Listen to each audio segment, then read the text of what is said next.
Amis de Morpheus Etica, bonjour. Bienvenue dans cette nouvelle émission, l'enfant un business pas comme les autres, avec pour la troisième fois mon invité David. Bonjour David. Bonjour Christophe, bonjour les amis de Morpheus Etica. Alors là, David, aujourd'hui, on va débattre sur un sujet qui est important, hein, c'est l'usage de faux en écriture publique, et on va tout de suite découvrir que, bien entendu, il y a un lien avec le premier dossier qu'on avait fait sur ce qu'on appelle le non-respect du contradictoire. Les deux choses sont très attachées.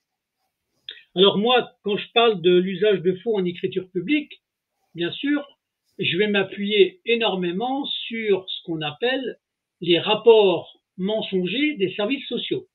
On est d'accord, Tout à hein? fait. Alors, ce que je reproche d'ailleurs, on revient dessus, je rajoute ou je le redis, même si on en avait parlé dans le premier sujet, c'est à partir du moment où on communique pas les rapports, d'accord, on viole pour moi ce qu'on appelle le contradictoire. Alors, tu es d'accord avec moi que comme ils communiquent pas les rapports, ils peuvent écrire n'importe quoi et ils sont protégés. Effectivement, si on part de ce principe-là, je te suis totalement, continue. D'accord? Donc moi, je pars du principe à partir du moment où ils ont le droit de ne pas communiquer ce fameux rapport, on empêche la justice d'appliquer un droit dont je sais plus l'article, mais tu vas me le trouver tout à l'heure, concernant une escroquerie à jugement, parce que quand ils rendent une ordonnance ou un jugement s'appuyant sur des écritures, sur des rapports sociaux qui non seulement écrivent des mensonges, mais en plus n'amènent pas de preuves. Hein, là, on se retrouve quoi? On se retrouve avec une sorte de complicité avec le juge des enfants qui non seulement exécute ou prend, on va dire, comme absolue vérité les rapports sociaux qui sont écrits. Moi, ça a le don de m'agacer parce que je découvre à chaque fois que le placement d'enfants, il en découle et que le vrai contradictoire, la vraie défense des parents, du papa ou de la maman, il n'a jamais lieu. Alors, quels sont les articles qui pourraient éventuellement protéger cet usage de faux en écriture publique, par exemple, à partir du moment où les rapports, même si on n'en a pas la copie, il y a des fois, on retrouve une partie des écritures des services sociaux reprises dans les ordonnances ou dans les jugements rendus par le juge des enfants. Alors comment on peut graviter sur ça au point de vue loi et au point de vue défense? Comme tout ce qui touche à l'aide sociale à l'enfance, c'est un sujet qui est compliqué parce il est en étoile. C'est une véritable toile d'araignée dans lequel, comme j'avais dit la dernière fois, lorsque tu es pris dedans et plus tu te débats et plus tu te fais, comment dire, bloquer. Ouais. Euh, Je dirais que la première chose qu'il faut comprendre, c'est que je suis en train de te le chercher. Il y a un décret qui fixe le contenu du rapport que tu parles. Il y a justement un décret qui fixe le rapport que le service doit remettre au juge des enfants, du moins avant la fin de la mesure. Il peut toujours être mis en cours, mais le juge généralement le demande avant la fin de la mesure. Je suis en train de te chercher ce décret parce que ce qui est extrêmement intéressant, c'est qu'ils utilisent un vocabulaire dans lequel il est mentionné de mémoire que le rapport doit être communiqué aux parents. Ah bon? Tu vois. Ça, c'est marqué Alors, dedans? ouais, justement, il doit être communiqué aux parents. Alors, le problème avec le mot communiquer, si tu veux, c'est qu'il est sujet à interprétation. Il est sujet à Ouais. interprétation parce que communiquer, ça veut dire quoi? Communiquer, toi et moi, en ce moment même, nous sommes en train de communiquer. D'accord? Oui, je suis d'accord. euh, Et donc, communiquer ne veut pas dire forcément que je te donne quelque Une chose copie. matériellement, une Ouais, c'est copie, ça. tu vois. Ouais. Donc, je suis en train de chercher ce décret de mémoire, il était en 2016. Relatif au... Voilà, je l'ai. Tu peux afficher l'écran. Et Voilà. quand tu... Voilà, tu peux afficher l'écran. Ben, je l'ai pas là, tu me l'as mis en pièce jointe, Ah, non? Tu me je l'as t'ai pas mis encore. Ah, bouge pas, je te le. Attends, excuse-moi, je sais ce que j'ai fait comme bêtise. J'ai oublié de partager mon écran. Je suis navré. Laisse-moi juste corriger ce tout petit point de détail. Et c'est parti. Voilà. Ok, donc alors ça va s'afficher. Je suppose que ça va arriver dans quelques instants. Je vois déjà la fenêtre arriver. Donc ajouter à la scène, je peux pas pour l'instant, j'ai pas la pièce. C'est un document, c'est un C'est- JPEG, c'est quoi? Non, C'est une non, c'est une photo? page web. C'est une page web. Je viens de te partager mon écran, donc tu peux afficher mon écran. Voilà. C'est donc le décret numéro 2016-1557 du 17 novembre 2016, qui est donc relatif au référentiel fixant le contenu et les modalités d'élaboration du rapport de situation prévu à l'article L223-5 du Code de l'action sociale et des familles. D'accord? D'accord, Donc, d'accord, c'est dans ce décret, si tu veux, qu'ils ont modifié tout un ensemble toute une partie, donc le chapitre 3 du titre 2 du livre 2 de la partie réglementaire du Code de l'action sociale et des familles. Ils ont donc inséré une section 3 dans laquelle ils ont inséré tout ça. Alors, je vais aller chercher directement le texte, d'accord? d'accord, Ce sera beaucoup plus facilement lisible, le Code de l'action sociale et des familles. Donc, on va aller dans ce texte, on va donc aller dans la partie réglementaire. On clique, je ferme la partie législative. Oups. Voilà, je ferme la partie législative, j'ouvre la partie réglementaire. Je vais rechercher l'article 223.18. Voilà, on a le référentiel fixant les modalités. Donc, c'est cette section-là qui a été ajoutée par d'accord. le décret.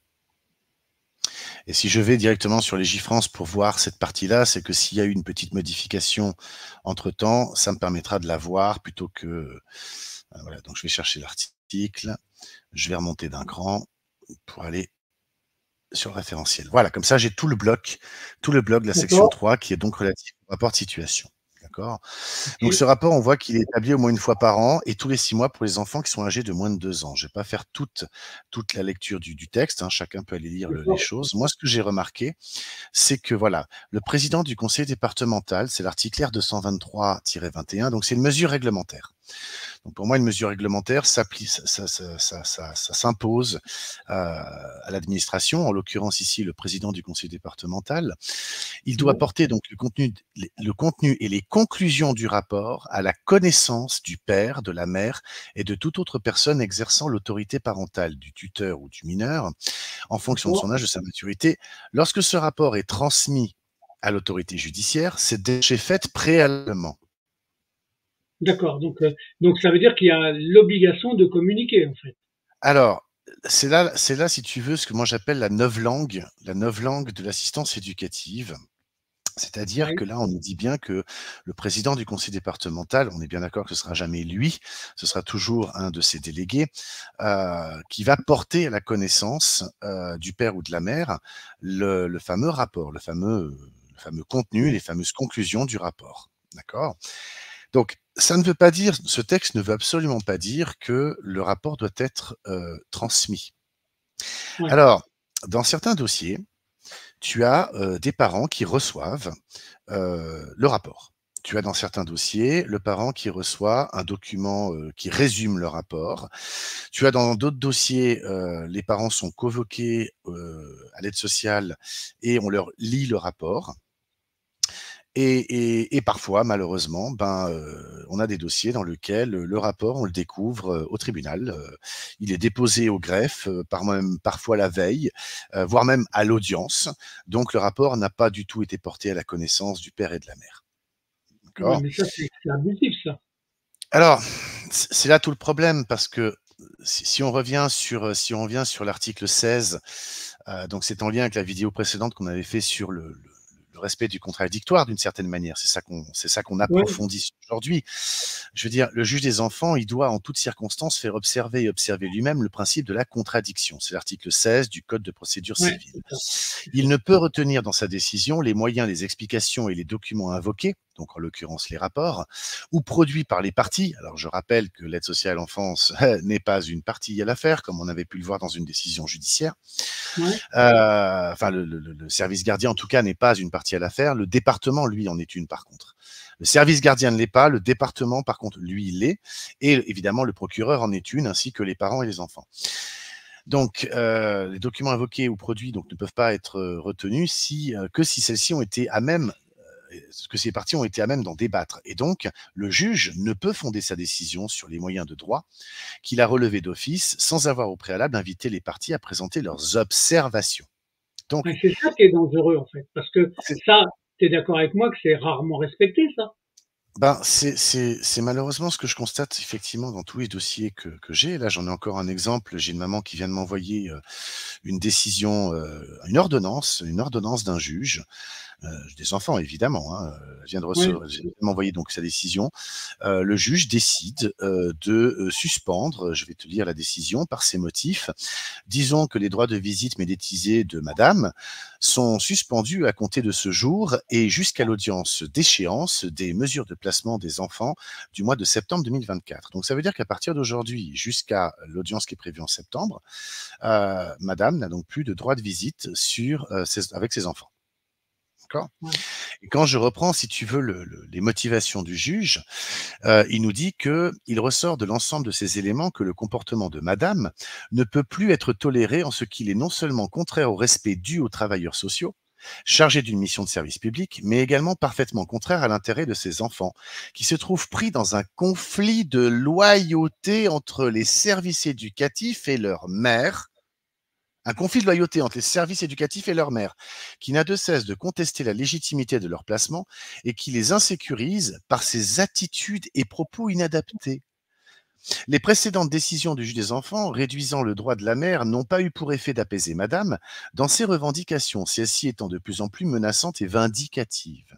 En conséquence, vu l'incapacité de madame à maîtriser ses emportements et des conséquences délétères de son attitude sur ses enfants, il y a lieu d'ordonner en urgence, la suspension de ces droits de visite médiatisés, et ce dans l'attente de l'audience d'échéance de la mesure de placement qui se tiendra donc au mois de septembre.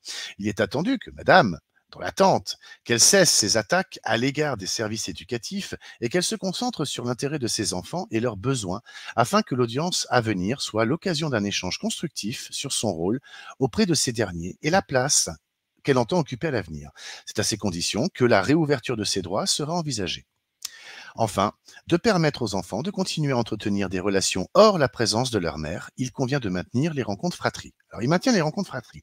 Donc là, si tu veux, là, je viens de te lire ce que le juge démontre, c'est-à-dire la logique qu'il applique à ce qui précède. Et ce qui précède, c'est tout simplement le fait que lors des précédentes décisions, donc ça, c'est ce qui est rapporté au juge. Lors de la précédente décision de telle date, les droits de madame avaient été limités à un droit de visite médiatisé mensuel au vu de la la dégradation du comportement de cette dernière dont il avait été noté qu'elle s'enfonçait dans les difficultés psychiques évidentes, hein, un élément de langage, qui la rendait totalement inaccessible au dialogue autour de la prise en compte des besoins des enfants dont la situation n'apparaissait d'ailleurs nullement ni dans ses écrits ni dans son discours. Donc on reproche à madame de ne pas parler de ses enfants dans ses écrits ou dans son discours. C'est clair que quand tu fais des conclusions, vu que devant le juge des enfants, comme le dit très bien Michel Hamas, on ne fait pas de droit devant le juge des enfants. Donc, on ne fait pas de droit devant le juge des enfants. Moi, je dis, Michel a raison. Devant le juge des enfants, à l'audience, on ne fait pas de droit, on discute, on négocie, on échange, on dialogue, on argumente, on observe. Par contre, vu que les paroles volent, les écrits restent, eh ben, le juge des enfants lui fournit des conclusions. Dans les conclusions, on lui met les éléments de fait de droit qui permettent d'aboutir aux conclusions, au dispositif que l'on demande.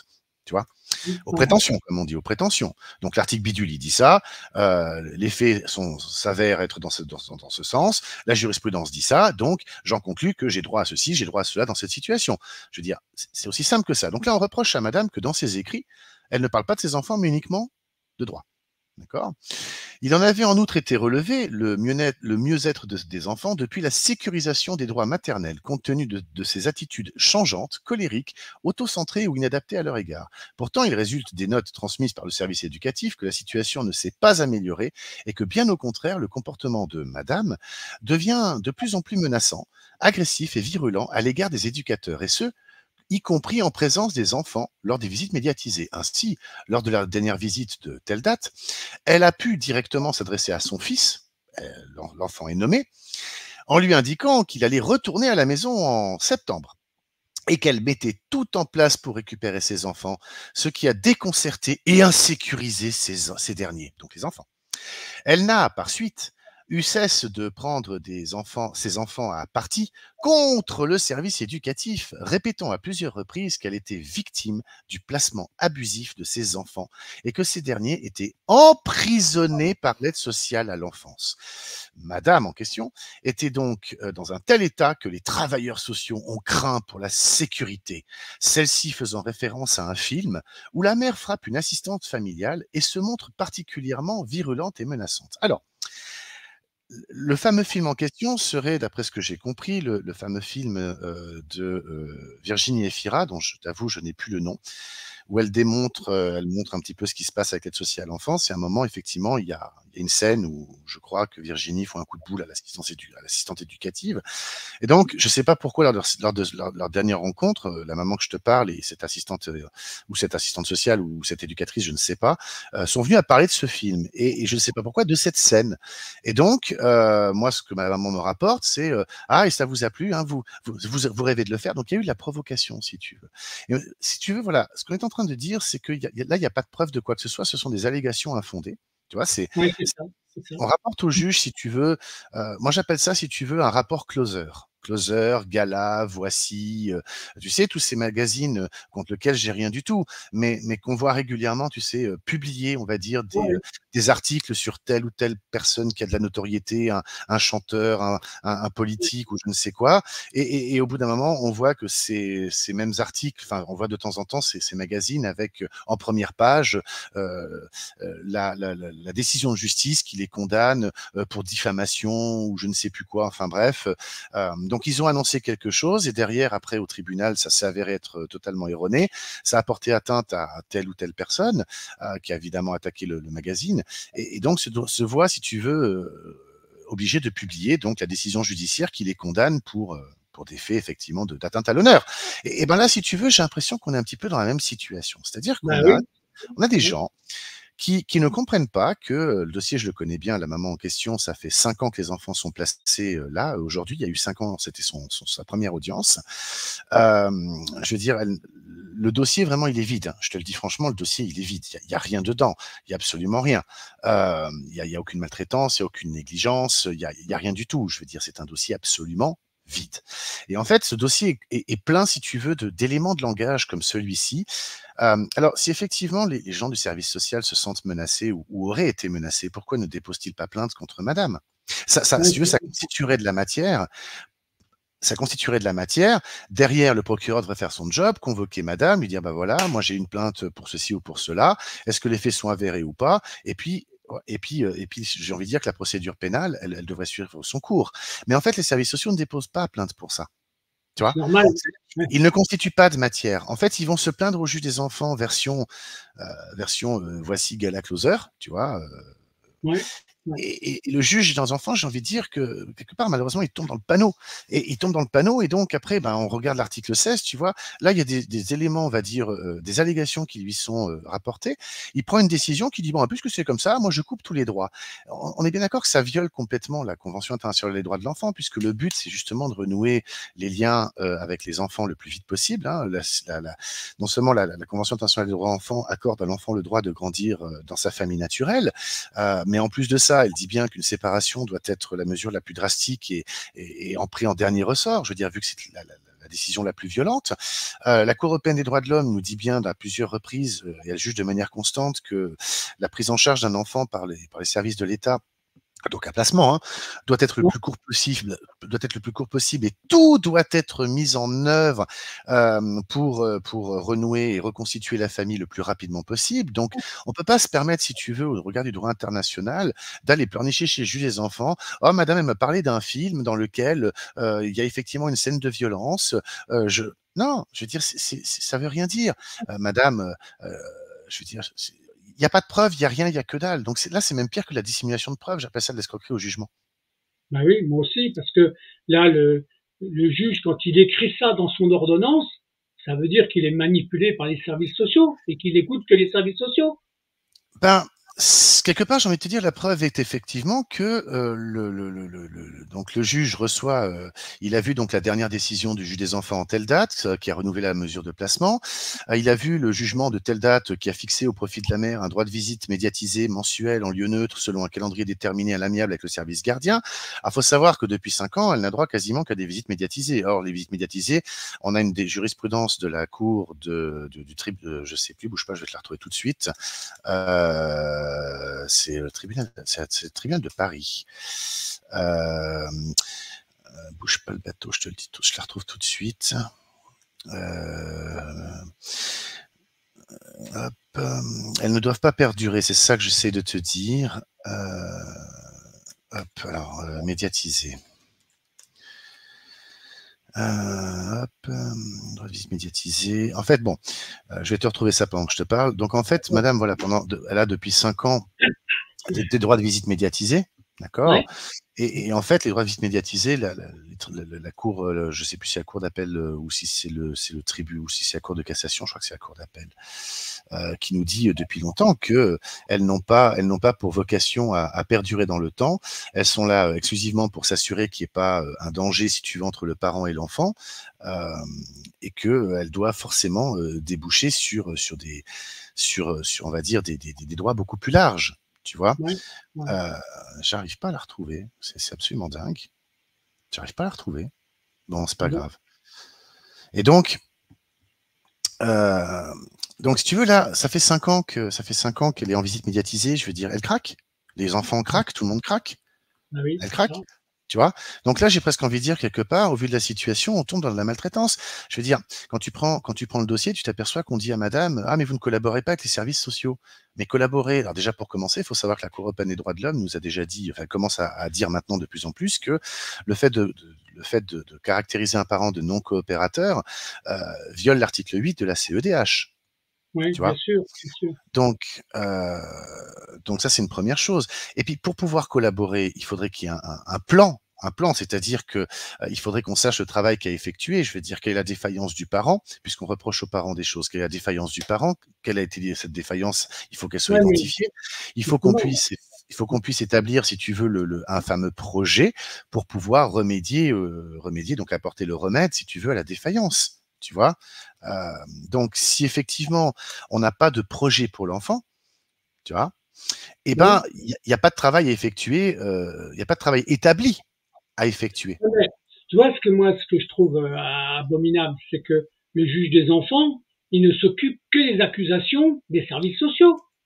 Donc, Ah, il s'occupe jamais de la défense ou les arguments qu'amènent les parents. bah, c'est là, effectivement, c'est là tout le problème. Moi, quand je vois le guide de l'École nationale de magistrature, je l'avais préparé, donc je vais te le mettre sur l'écran. Voilà. Quand je vois le guide de l'École nationale de magistrature, d'accord? Donc attends, je suis en page 16. Donc pour m'assurer, voilà, je te montre. Tu vois, c'est le guide de l'École nationale de magistrature, les Mhm. attributions civiles du juge des enfants, le pôle de formation, processus et décisions de formalisation de la justice civile. C'est le document de septembre 2022. Il n'est pas vieux, Ouais, d'accord. tu vois. Quand je vois en page 16, quand je vois en page 16, il nous explique plusieurs choses intéressantes. Il nous explique justement que le dossier d'assistance éducative qui ne pouvait être consulté que par les avocats devient désormais accessible aux parties. C'est depuis le décret du 15 mars 2002. D'accord. Quand on nous explique au même endroit que le juge des enfants, attends, je la retrouve tout de suite parce que j'ai eu tout à l'heure. Voilà. Le décret prévoit également qu'en cas d'appel sur une mesure de placement, la Cour statue dans le délai de 3 mois. Quand on voit un peu plus haut, quelque part, que le juge des enfants doit absolument convoquer audience avant de prendre une décision, sauf urgence. Sauf urgence. Bah voilà, c'est écrit là. C'est page 16 toujours. Voilà. La place de l'audition, depuis le décret du 15 mars 2002, hein, la place de l'audition et de l'audience est affirmée. Il est désormais obligatoire de procéder à une audience, à une audition, avant chaque décision, sauf cas d'urgence. Tu vois, Ouais. il est également obligatoire de procéder à une audition dans les 15 jours suivant un placement décidé dans le cadre de l'urgence. L'enfant doit être entendu dès lors qu'il dispose du discernement des enfants. Donc, je veux dire, on retombe sur ce qu'on disait tout à l'heure. Les services sociaux rapportent une information. Cette information, bah, le juge ne peut pas se contenter que de ça, puisqu'on voit bien que, d'après le code civil, hein, le code de procédure civile, il ne peut fonder sa décision sur les moyens de droit qu'il a relevés d'office sans avoir au préalable invité les parties à présenter leurs observations. Il doit en toutes circonstances faire observer et observer lui-même le principe de la contradiction. Il n'y a aucune contradiction là. C'est de Mais bien l'arbitraire sûr, pur. Et bien puis, sûr. quel est le niveau d'urgence? Je veux dire, je peux te raconter là, je peux te raconter l'histoire. J'ai madame était convoquée à une commission CESEC. La commission CESEC est une commission qui a pour but d'examiner le statut de l'enfant, de vérifier. Alors, cette commission devrait normalement statuer sur examiner le projet pour l'enfant. S'il n'y a Ouais, pas de mais projet pour attention, l'enfant, je vois pas à quoi elle sert cette commission, déjà pour tu, commencer. Et l'objectif, si tu veux, c'est de... tu peux préciser Non, que non, non, non, la non, non. commission CESEC, c'est une personne contre 10, hein. Alors, voilà, la commission CESEC, c'est un ensemble de personnes. Commission CESEC, c'est une commission Donc, CESEC, voilà. la personne convoquée ne fait pas le poids, hein. Alors, je vais te dire ce que c'est. Donc, la commission CESEC, donc c'est dans le Code de l'action sociale des familles, c'est article D 223-26. Ça a été créé, je crois, par la loi de 2016. C'est une commission pluridisciplinaire et pluri-institutionnelle, mentionnée donc à l'article L 223-1, toujours du Code de l'action sociale et des familles, qui est dénommée Commission d'examen de la situation et du statut des enfants confiés. Cette commission est composée notamment d'un représentant de la Direction générale départementale de la cohésion sociale chargé des pupilles de l'État. Ouais, Non, ouais, celui qui n'a pas compris que le but, c'est de faire adopter les gosses à terme, ouais. il n'a rien compris. Alors, comment se construit, si tu veux, une adoption? Une adoption, c'est enfin le fait de changer le statut. Il suffit que dans le dossier, il n'y ait pas simplement de délégation de l'autorité parentale, c'est-à-dire que le juge a délégué l'autorité parentale pour X ou Y acte donc au service départemental ou au service gardien, et à force, si tu veux, d'avoir plein d'ordonnances de délégation d'autorité parentale, bah, effectivement, ça peut constituer une certaine forme de délaissement. Mais alors attends, parce que maintenant, il faut remettre l'église au milieu du village. Tu vas dans le Code civil, l'article 375-7 du Code civil. Oups. On nous dit bien dans le premier alinéa, et je ne cesse de le répéter, que le père et la mère qui bénéficient d'une mesure d'assistance éducative continuent à exercer tous les attributs de l'autorité parentale qui ne sont pas inconciliables avec cette mesure. Bon, ils ne peuvent pas, pendant la durée de cette mesure, émanciper l'enfant sans autorisation du juge, mais ce n'est pas le sujet. Donc, tous les attributs de l'autorité parentale. Donc, ça veut dire qu'il incombe au père et mère de faire le suivi et les démarches administratives, par exemple au niveau de l'école, du lycée, du Ouais, bien sûr. collège, de la maternelle, éventuellement de la crèche.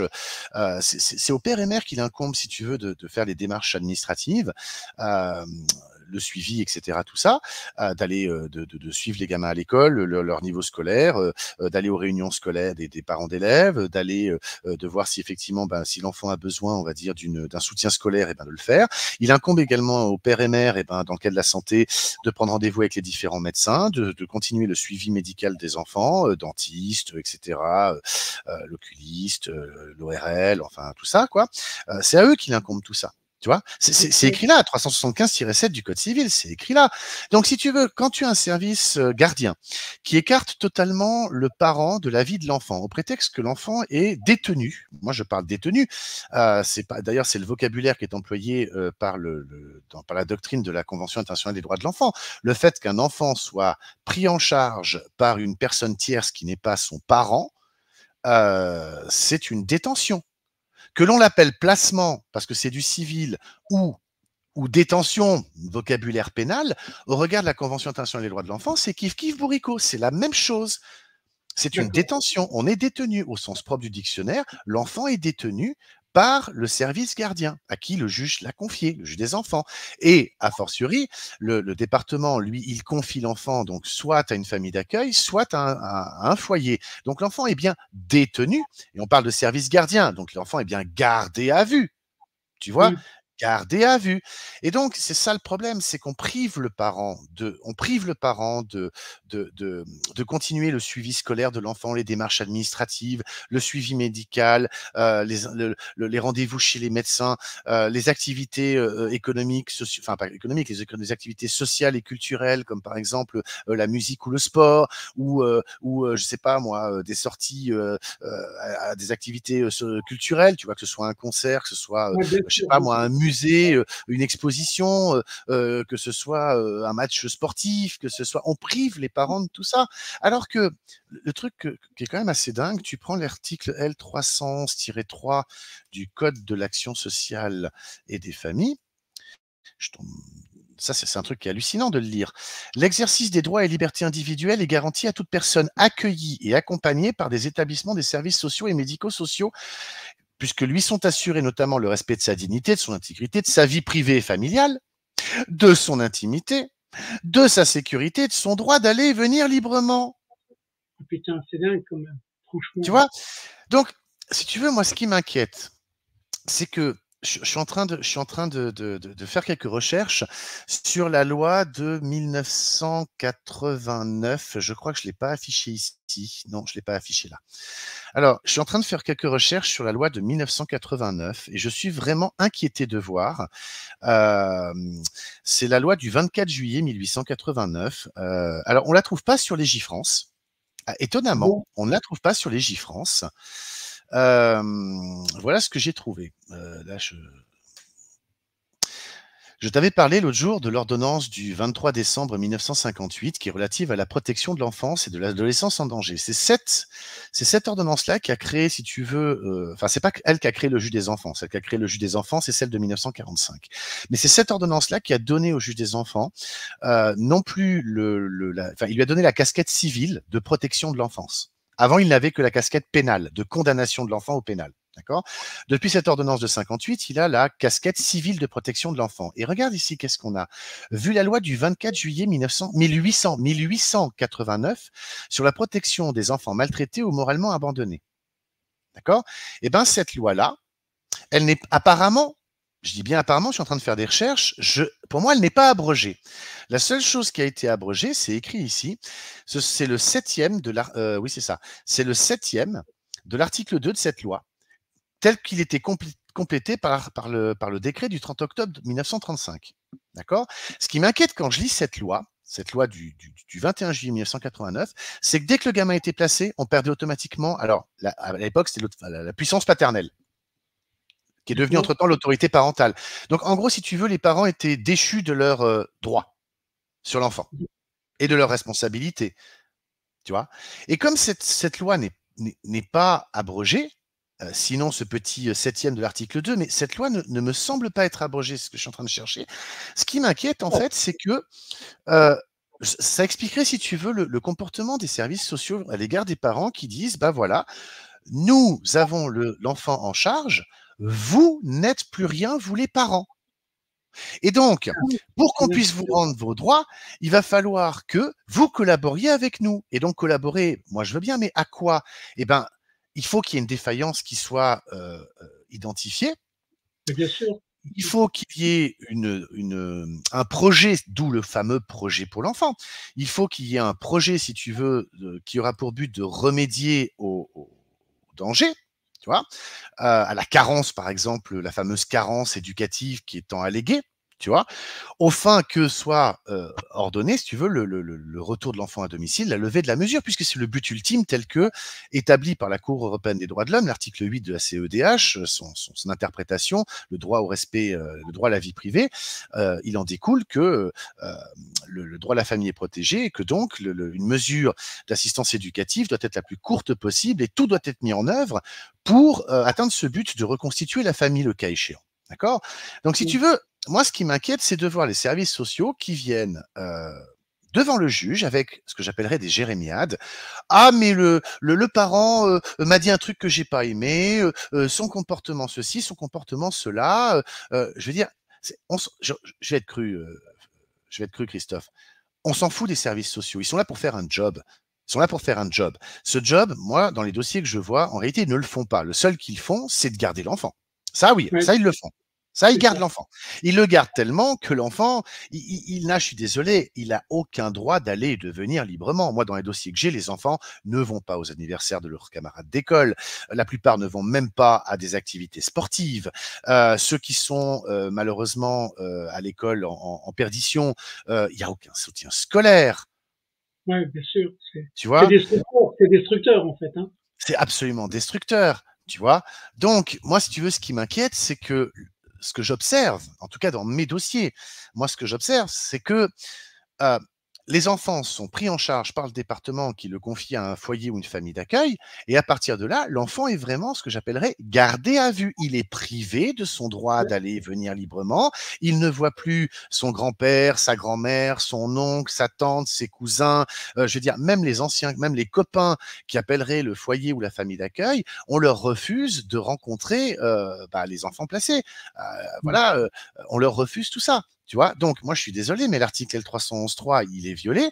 Et alors, le vrai, pour reprendre le point qu'on disait, c'est-à-dire le fait que les services sociaux racontent des choses dans les rapports, faut rappeler plusieurs choses. C'est que effectivement, eux, ce qu'ils veulent, c'est toujours garder le gamin, parce que faut bien rappeler qu'un enfant placé, c'est une dotation qui est accordée au département, et le département, lui, va reverser une partie à ces associations de droit privé qui, elles, hébergent les enfants. Donc c'est une économie.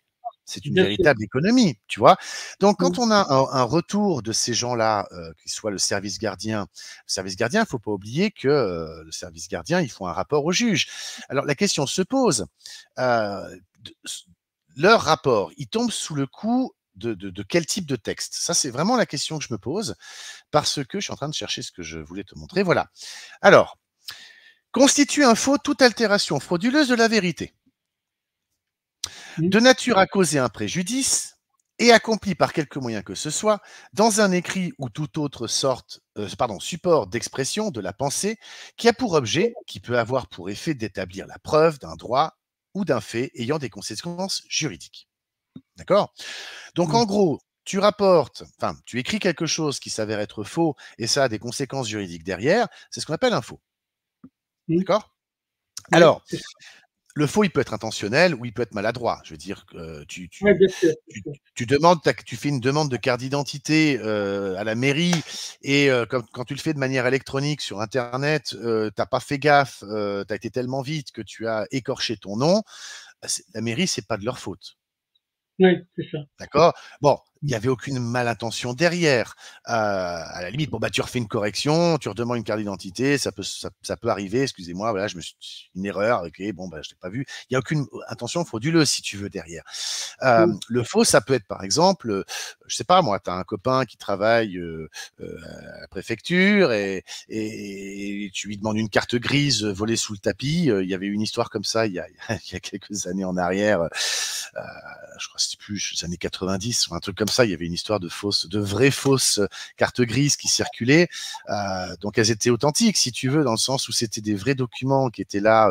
Mais en fait, elles avaient été remplies comme il faut, mais pas enregistrées dans le système. Tu vois, donc c'était un vrai faux authentique. Tu vois. Donc, faut savoir une chose, c'est que les services sociaux, j'ai envie de dire, ils peuvent rapporter ce qu'ils veulent au juge, c'est presque leur droit le plus absolu. Je veux dire, c'est comme quand il y a un divorce, on sait très bien que de toute façon, les deux parties vont aller raconter énormément de choses. Il appartient au juge de trancher après sur des choses établies, tu vois, sur des faits, tu vois, sur des pièces. Donc, il faut savoir que les pièces qu'on met sous le nez du juge peuvent constituer un faux si effectivement elles ont pour but l'altération frauduleuse de la vérité, tu vois.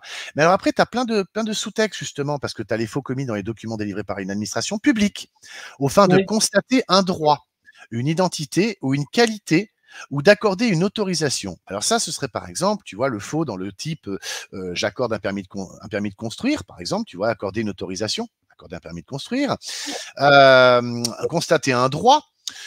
Constater un droit, j'ai envie de dire, je sais pas moi, délivrer une carte handicapée pour pouvoir se garer, voilà. Une identité, je crois que c'est clair, hein, c'est un passeport ou un permis, un passeport ou une carte d'identité, ou une qualité, j'ai envie de te dire, un permis de conduire, par exemple. Ouais, d'accord. Voilà.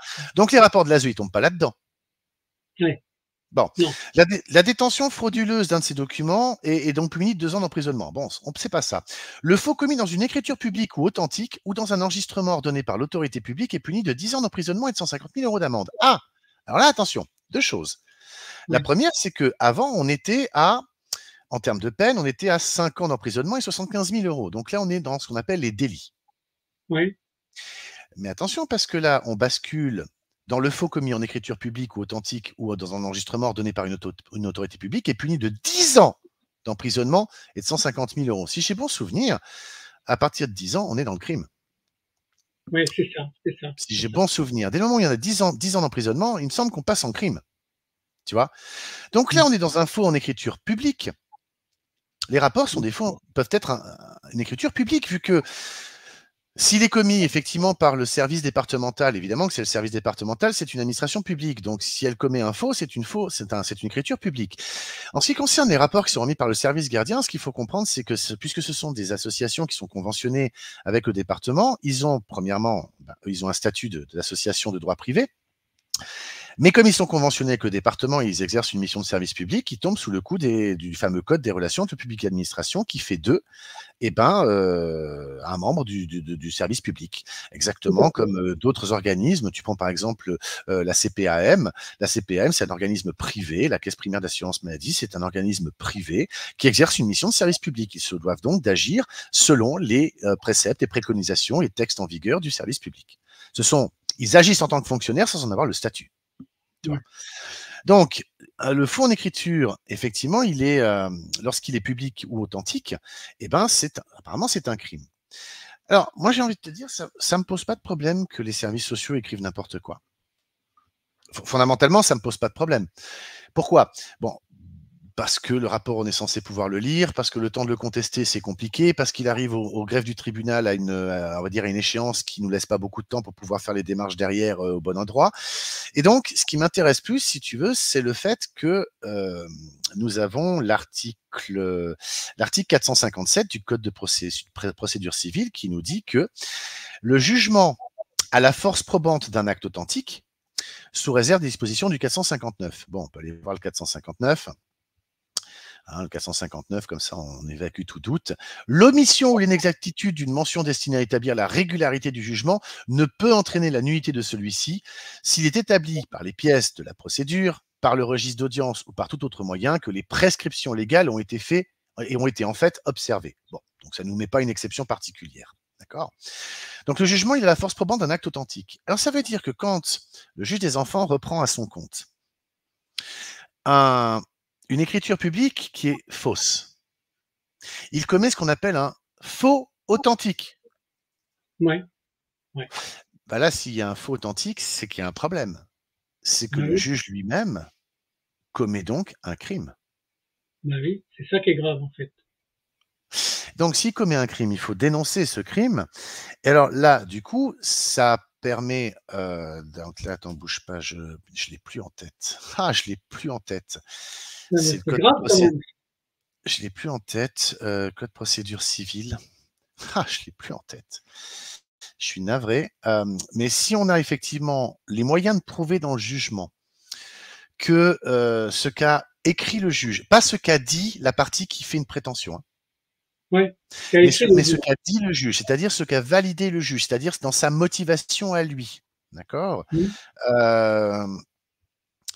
euh, si effectivement on arrive à démontrer que le juge a donc repris à son compte quelque chose de faux, alors, il a lui-même commis un faux en écriture authentique. Et donc, s'il commet lui-même un faux en écriture authentique, sa décision est susceptible d'être attaquée au tribunal. Alors, ce sera pas évidemment. Écoute, j'arrive pas à le retrouver. C'est ce qu'on appelle la suspicion légitime.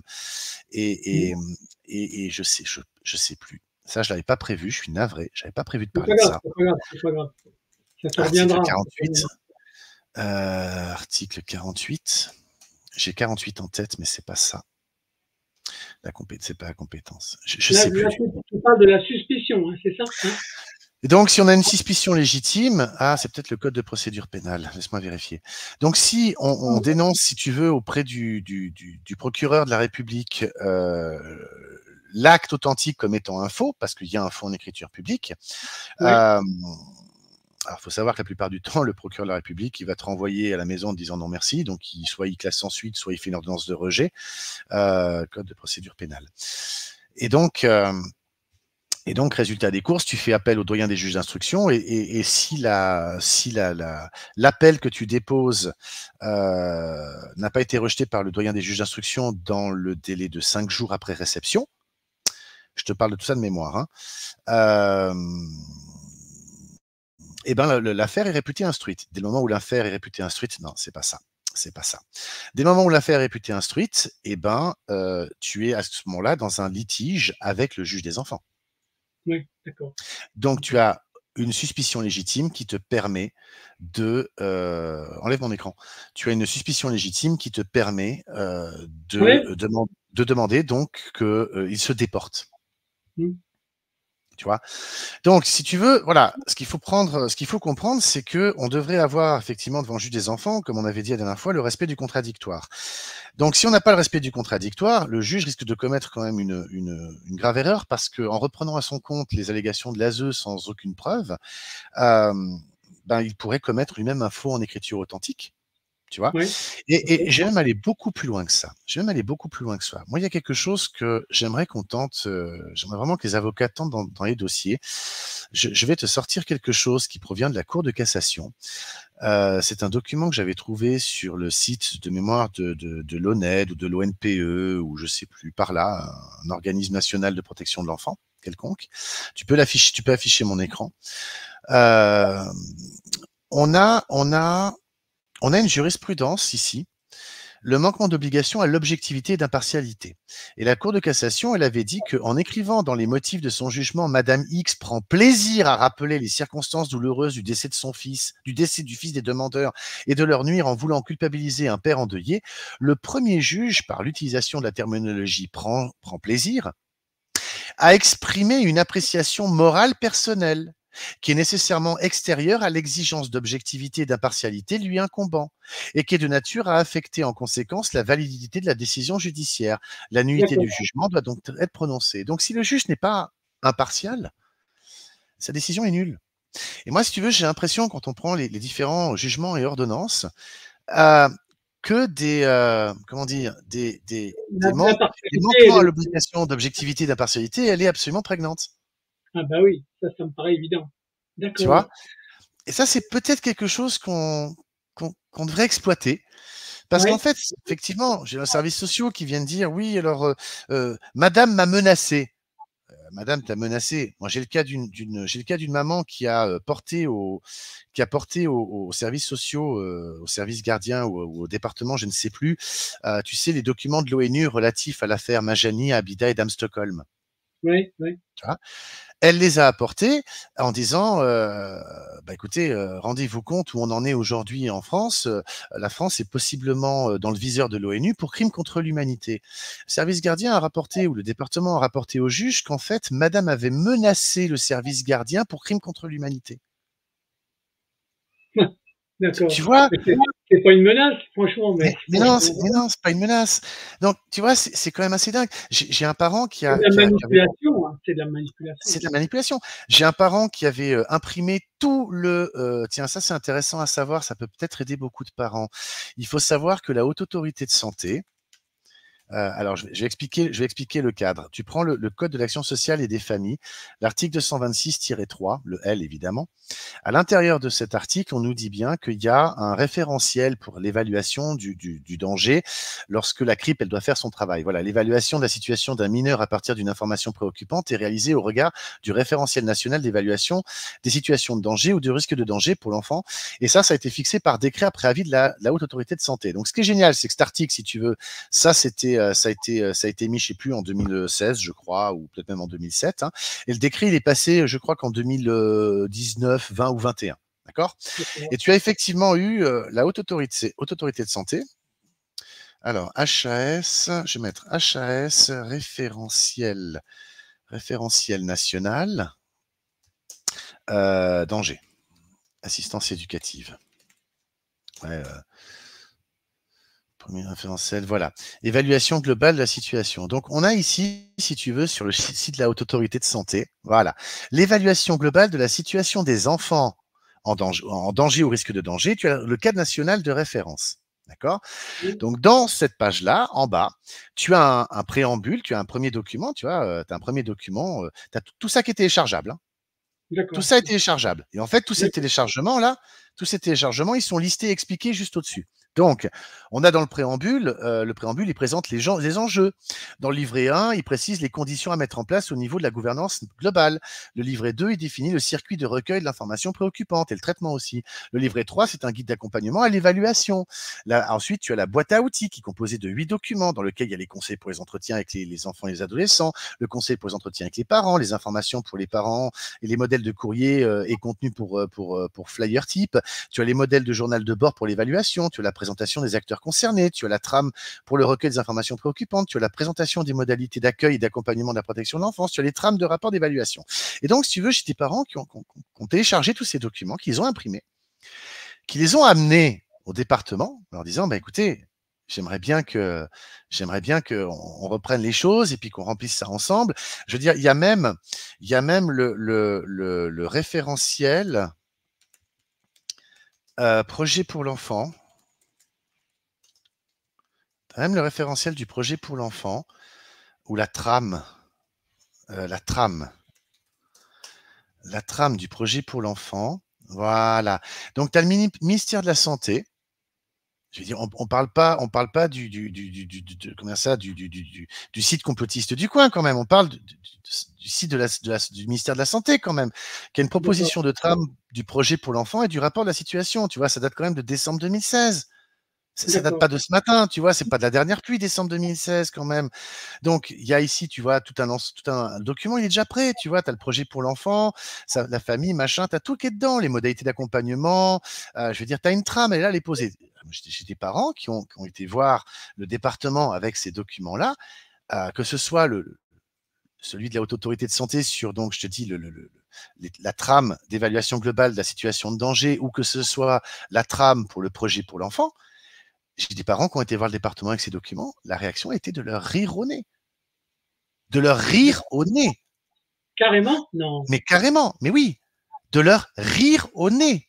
Tu vois, j'ai dans un dossier, ah ben madame, le projet pour l'enfant, ça va être cette année que l'enfant, ben, il va rentrer à l'école et puis il va aller en vacances à gauche et là, et puis pour ces vacances-là, il ira là, et puis c'est ça le projet pour l'enfant pour eux. Tu vois? Tiens, mais En c'est pas fait, du tout. ils confondent projet pour l'enfant avec la mission qu'ils ont exécutée. C'est Le dingue, hein? projet pour l'enfant, si tu veux, vraiment, il est pas trop mal foutu. Il est vraiment pas trop mal foutu, tu vois. Je veux dire, quand on regarde ce qu'il y a dedans, quels sont les éléments synthétiques d'évaluation? Quels sont les besoins de soins et d'accompagnement identifiés? Identifiés. Quels besoins de soins et d'accompagnement identifiés en ce qui concerne effectivement le développement de la santé physique, psychique de l'enfant? D'accord. Tu as les objectifs poursuivis, tu as les observations et propositions de l'environnement de l'enfant, tu as les observations et propositions des titulaires de l'autorité parentale. Le parent, il a le droit. Le projet pour l'enfant, il faut savoir que ce n'est pas un document qui est imposé par le département.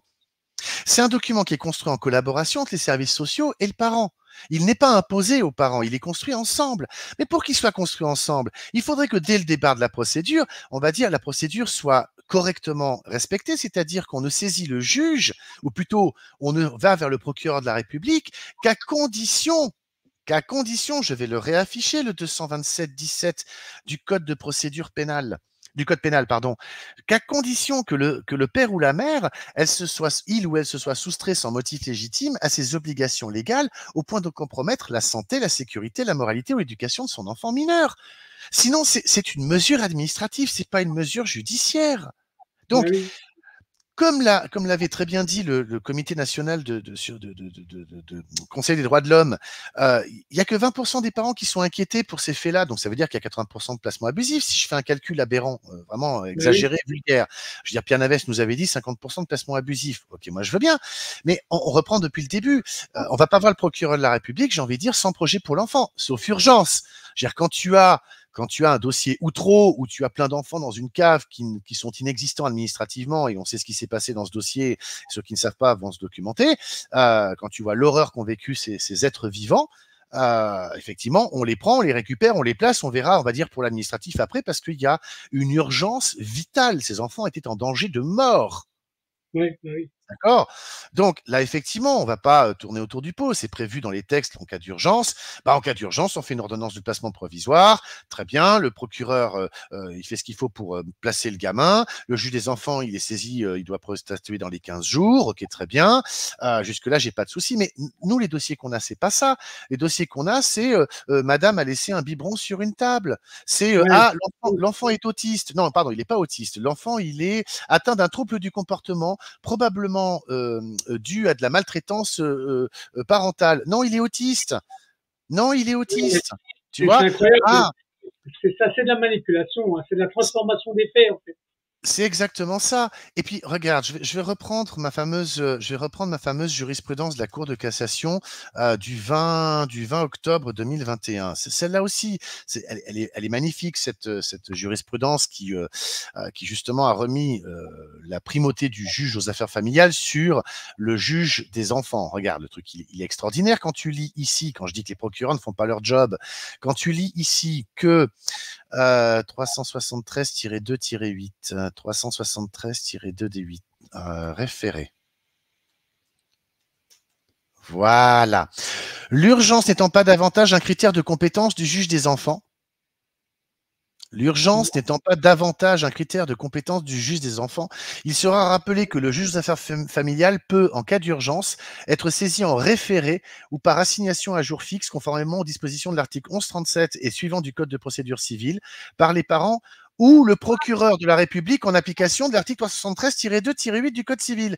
Le procureur de la République, lorsqu'il voit marqué conflit parental, c'est pas le juge des enfants qui devrait saisir, c'est le juge aux affaires familiales. Et tu verras tous les dossiers qu'on a. C'est quoi? C'est conflit parental. C'est Ouais, conflit oui, parental. Mais le conflit parental, c'est pas devant le juge des enfants. En tout cas, pas en premier lieu. Pas en premier ouais, lieu. Si le juge aux affaires familiales, il confie l'enfant à la mère et que l'enfant ne va pas voir son père, refuse d'y aller et que, on va dire, la mère ne fait pas comme il faut, hein, ça pourrait faire l'objet d'un sujet d'ailleurs, à savoir que, bon, ben, la mère ne donne pas accès au père à ses droits de voir l'enfant. Bon. Le père saisit le juge d'affaires familiales, après évidemment les différentes plaintes et autres mains courantes qui vont bien. On passera les problèmes d'inceste, on prend un dossier ouais, simple. Madame ne veut pas filer le gamin au père. Point barre. Bon, bah, le père, il saisit le JAF. Le JAF, il va donner le gamin au père. Bon. Et là, c'est le père qui fait l'imbécile et qui ne donne pas l'enfant à la mère. Bon, bah, ouais, puisque ni l'un ni l'autre ne veulent permettre à l'enfant de voir ses deux parents, l'un ou l'autre évidemment, là, je peux comprendre qu'à terme, le juge des enfants étant, si tu veux, démuni, il a tenté une option, ça fonctionne pas, il en a tenté une autre, ça fonctionne pas. Or, lui, le juge des affaires familiales, c'est tout ce qu'il peut faire. C'est de mettre l'enfant chez le père ou de mettre l'enfant chez la mère et de fixer les modalités de l'exercice de l'autorité parentale. Si quand il prend la première option, le mettre chez la mère, ça fonctionne pas, puis que la deuxième option, il se retourne, il dit bon, bah, ce sera chez le père, ça fonctionne toujours pas, là, je peux comprendre que lui, démuni, à ce moment-là, ben, on va saisir le juge des enfants qui va dire, puisque vous n'êtes pas foutu de vous mettre d'accord, ben, là, le juge des enfants peut rentrer en ligne de compte. Mais ok, pas en première instance. Le d'accord, juge des enfants ne devrait pas rentrer en jeu lorsqu'il y a un conflit parental. Or, c'est tous les dossiers qu'on a. Alors après, on va te dire, oui, mais tu comprends l'aliénation parentale, l'enfant est en conflit. Alors ça aussi, c'est extraordinaire parce que c'est tous les rapports à eux. Comme ça, dès qu'il y a, là, il faut savoir, ça je veux absolument le dire, c'est extraordinaire. Il faut savoir que le syndrome d'aliénation parentale n'existe pas. Ce ouais, n'est ouais, pas quelque chose de reconnu. C'est aussi simple que ça. Ni par l'OMS, ni par le moindre bouquin de référence comme par exemple le DSM, ça n'existe pas. Le SAP n'existe pas. C'est une invention folklorique, d'accord.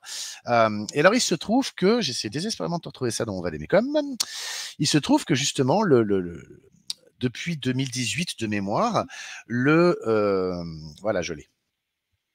Il se trouve que depuis 2018, le ministère de l'Intérieur a publié, je trouve ça dans des documents publics, hein.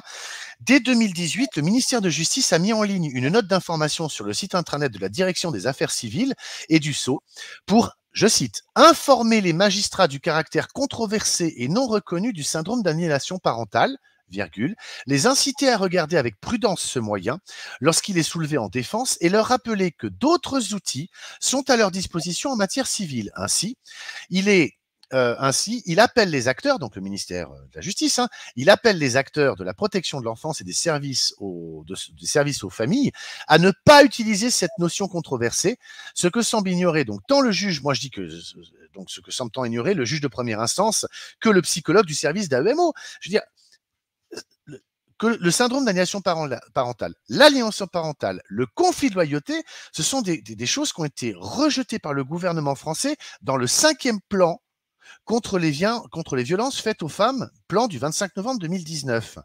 Tu vois? Donc, quand tu as dans un rapport des mots-clés comme aliénation parentale, syndrome d'aliénation parentale, envahissement psychique, attends, j'ai même eu droit dans un rapport, j'ai même pu lire, écoute, tiens-toi bien, inceste psychique.